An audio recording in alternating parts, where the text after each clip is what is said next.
Hey BookTube, Chelsea's Reads here. So let's start off by saying how much I hate these glasses and how I'm so ready for everything to open up again so I can get new glasses. And I'm not getting these reflective lenses because I really hate like having to angle myself like this so you don't see the reflection. And with the way today's world is and having to be on webcam all the time for all these Zoom meetings, like how awkward it is to like angle myself like this, like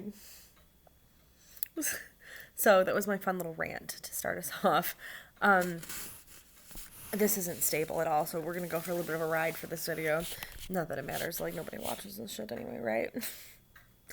I'm sorry, I'm in like a wacky mood because I'm ready for this to be over with, right? Like I need life to go back to normal. Like I'm over this pandemic. Can this be done? Can it be done? Great. Um, so only one book that I ordered came in this week. Not that that's a problem. And that would actually be stuff on every cannabiser. I don't know. Should know. So yeah, remember when I bought the sushi one and I was like, I don't know if I want the rest of these because they're a weird size. Well, there's only 3 books in this Should You Know series, Stuff You Should Know series. So I got it. As you can see, it's still pocket size about the size of my hand, and I don't like that because it's so small. The pocket size, it's cannabiser, whatever. It's about weed, and I think it's interesting. So it says covered in here is the effects of using cannabis, THC versus CBD, how to roll a joint, how to throw a weed party, 5 cannabis recipes for any occasion, and that's what's in here. So I think it's fun. Like I'm 420 friendly. Like, hey, and I don't know how to roll a joint. I'm a smoke a bowl kind of girl. Well, that was a fun little aside that we probably didn't need in this video, but there you go. This was the one and only book I bought this week.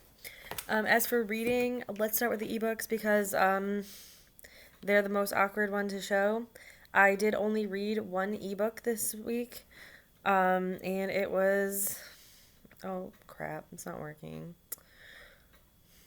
Things that I should have been prepared for. No, how do I just show the cover, Kindle?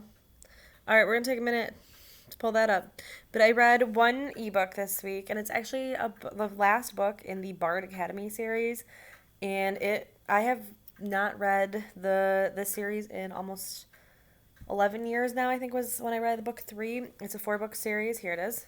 It's A Tale of Two Proms. It's by Kara Lockwood. Unfortunately, the 4th book was only released in ebook. I'm trying to get that glare off of there. Yeah. Whatever. So it's A Tale of Two Proms. It's the 4th book in the Bard Academy series, and it was good.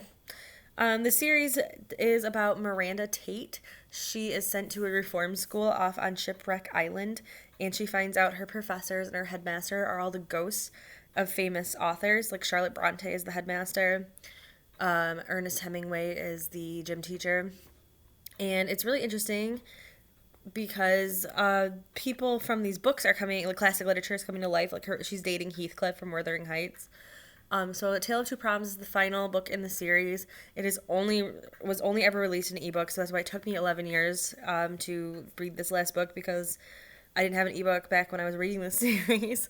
And it's a really quick, easy read, but I enjoyed it even after all these years. And then this one, obviously, A Tale of Two Proms, it's A Tale of Two Cities. So Sydney from A Tale of Two Cities is in this book, and Catherine Earnshaw from Wuthering Heights comes back out, and decides she's going to get revenge on Bard Academy by taking it down. And Miranda and her sister Lindsay finally kind of make up and have to save the school from Catherine's plot to destroy them.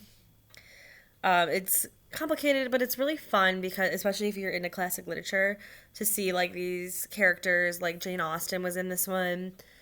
That come to life. Cyclops, like referred to the Odyssey, was in this one. Like there's a lot of stuff going on, and I just really enjoyed it. So that was the only ebook I read this week.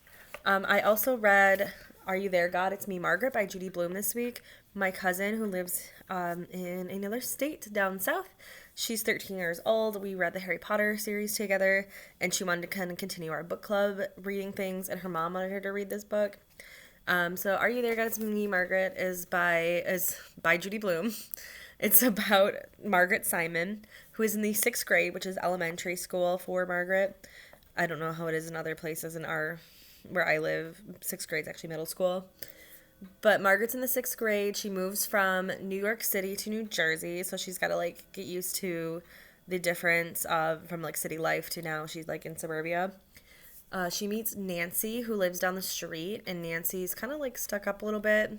I think the book takes place in the 70s. That's when it was written. So it was just like some of the norms are very different than they are now. Like Margaret gets to ride the bus by herself, and her mom tells the bus driver she's all by herself. Like maybe you shouldn't say that. Like, or maybe you shouldn't let your 11-year-old take the bus. Here we go with these dang clocks again. Anytime I'm down here, every 15 minutes, it's got to do a stupid chime. Anyway, Margaret and Nancy start a secret club of other girls in their class, and they call each other the preteen sensations. And mostly they talk about boys, and they talk about getting their periods. Sorry, that was my cousin actually who reads these books with me, telling me about the next book we're gonna read. And she's gonna watch the Titanic for the first time, and that's adorable. It's being an adult working with talking to a teenager about this kind of stuff is so crazy. She did not like this book as much as I did. She only gave it like 2 stars. I gave it 3 because I am an adult. Some of what Margaret goes through is pretty universal. Like she wants to wear a bra, she wants to start her period. What I thought was really interesting was Margaret's. And nobody really talks about this plot in the book, and I forgot about it as well because I read this when I was 10. So Margaret's trying to find like where she belongs. Like she talks to God. So instead of the diary trope, it's Margaret talking to God is her way, is like Judy Blume's way of doing the diary trope. So she decides to pray to God, and she like is begging God for guidance and stuff like you do. But Margaret's dad is Jewish and her mom's Christian or Catholic, so they decided not to raise Margaret with any religion. And it was like a big deal, like her families don't talk to each other because of that. So Margaret decides for her class project she's going to try different churches and try to find God and find a religion. And I thought that was really interesting because her parents were totally against it, like especially her mom was like, you're too young for a religion. And I thought that was really interesting because I think religion should be explored, and like especially for an 11-year-old. I thought that was a really mature thing to explore for Margaret, is try, because she went to like a Baptist, a Methodist, a Catholic church, and she went to synagogue as well. And I thought that was really interesting, and I think like there was a little bit of that finding yourself vibe here. The plot line of like Margaret didn't really belong anywhere because she didn't have a religion. She was new to this sort of life. But it never really like pushed the envelope any farther than that, and that was a little disappointing. I mean, it's a very short book. Like we finished it in 5 days, and we only finished it. It only took us that long is because my cousin had to do a homework assignment with whatever book she was reading, and we would have finished it in 2 days if not. But I think it's a really good coming of age book for a younger audience. But as an adult, I did focus more on the adults in the book, and I was really disappointed by how the adults were portrayed, and how, like, if Margaret had a better relationship with her mom, and her mom was better at, like, communicating, talking with her daughter, Margaret might have felt more at peace and more comfortable with a lot of the topics that were in here. But really adorable was when Margaret and her friend decided to buy panty liners or pads for the first time, and there's a boy cashier, so they both panic, and it was just really cute because we all, I think, felt like that. I mean, not as like at my age, I'm like, whatever, like, here's some sanitary napkins or some tampons, like, ring me up, let's go. So the next book I read by myself this week without my cousin was How Harry Cast His Spell by John Granger. This is the 3rd edition of this book, and the first time it was published under the name Looking for God and Harry Potter. So How Harry Cast His Spell is supposed to be it says the meaning behind the mania for J.K. Rowling's best-selling books. So I definitely thought it was going to be a deeper dive into Harry Potter, and it was, except for it was very focused on the religious aspect. John Granger's daughters at one point in their lives asked their dad if they could read Harry Potter, and he told them no because they were a Christian, and witches and wizards aren't really part of like Christianity, and they just kind of didn't accept that answer. So he decided he was going to read Harry Potter in order to better explain to them why they couldn't read it, like to explain to them this is why like this specifically goes against our religion. But when he read Harry Potter, he actually found Christian symbolism and that sort of stuff in here, and a lot of Christian morals. So that's what this book is. And it was interesting, except for it's very long, and I feel like John Granger needs a better editor because it got really repetitive.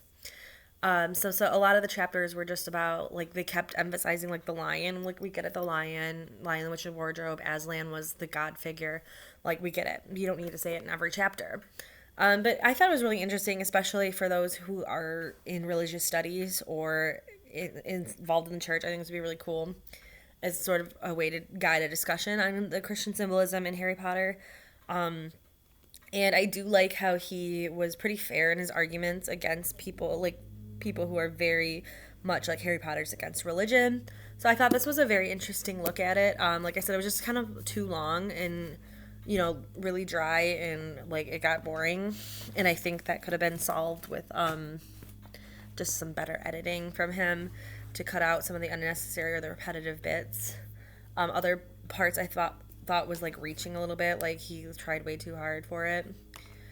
So the next book, after I read that one, I decided to go a little bit more lighthearted, and I read Attack of the Clones, which is episode 2 of Star Wars. This adaptation of the movie is by R.A. Salvatore. He actually wrote a lot of fantasy books, and I think that's really evident in this one. So I'm a really big Star Wars fan. I like the prequels, I like the sequels, and of course I like the originals as well. However, Attack of the Clones was always my least favorite movie, and this book was no different. I do think R.A. Salvatore did a really good job, like, kind of filling in some of the plot holes that the movie had and making those really cringy scenes better. The only issue is that the scenes that he did take directly from the movie were the weakest ones. The fight scenes didn't translate well into prose, like when they're like, he did a double somersault in the air. Like, that looks cool when Obi-Wan is, like, flipping around, but it reads really awkward in the prose. But the Anakin Padme storyline was definitely the forefront of this book, and I think it did wonders for their relationship. Like, it didn't, like in the movie, it seems really one-sided and all of a sudden they're married. This, you get more into Padme's head, you get more with her family and her interacting with her family, and it's adorable, and I really, really like how their relationship was portrayed in this book. However, like, the name of the book is The Attack of the Clones, and the clones didn't come in until almost like over 200 pages. I think we're on page 206 was the first mention of clones, and it's not like a super long book, so for like to wait that long, there was just over 100 pages left, and that's when the clones came in. It just shows you, like, that's where the problems lied in this movie and in this story. But I think R.A. Salvatore did a brilliant job with the characterization and bringing the story to life in a different medium. And I actually am enjoying these novelizations. The first one, Phantom Menace, was not by R.A. Salvatore, and I cannot, off the top of my head, remember who it's by. But he also, like, I loved the Phantom Menace novelization. The Phantom Menace was the first Star Wars movie I ever saw, so it definitely is a special place in my heart.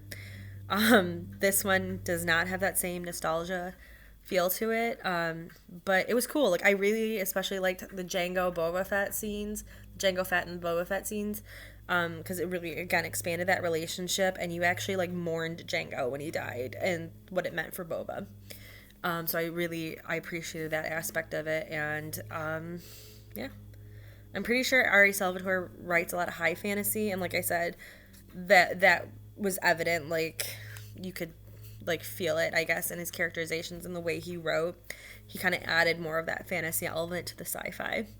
The last book that I read this week, and that's why I'm posting this a lot later than I usually post it, because I wanted to finish this one in time for this video, was The 15th Affair by James Patterson and Maxine Petro.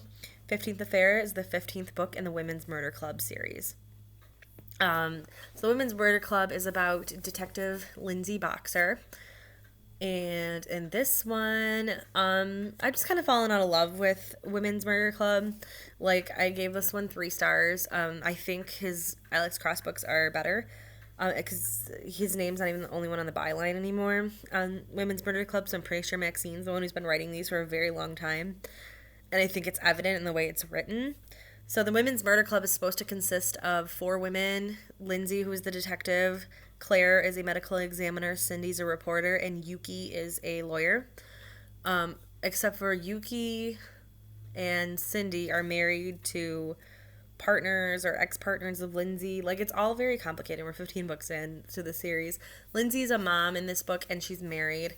And this particular book, they don't actually, like, you can just pick up the series wherever you want, really. They do a decent job of, like, filling in the backstory. You can read them as one-shots, or you can read them as a whole to kind of find, like, their relationships and stuff grow and the things that the friends go through. But it's not necessary. They can be standalone. So in this one, Lindsay is doing a double homicide case, and then there's a plane crash too that she's kind of investigating because the same name comes up in the homicide and in the plane crash.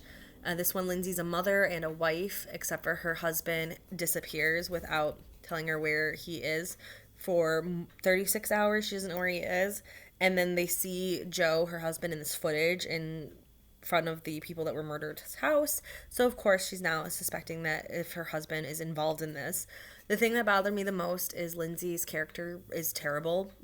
And I think it just highlighted in this one, like, she's so sick about her husband, but she's still, like, you know, her husband's disappeared, and the woman across the hall, I think, spends more time with her daughter than she does. And I don't know, it really bothers me that Lindsay's not putting her family first, and that she puts she doesn't even know what her husband does for a living. She doesn't know where he works or what case he was working on. And she even says that's because she's so involved with the job. And I think that is an issue. And at least in Alex Cross, Alex, like, addresses that it's an issue and tries to balance family and work.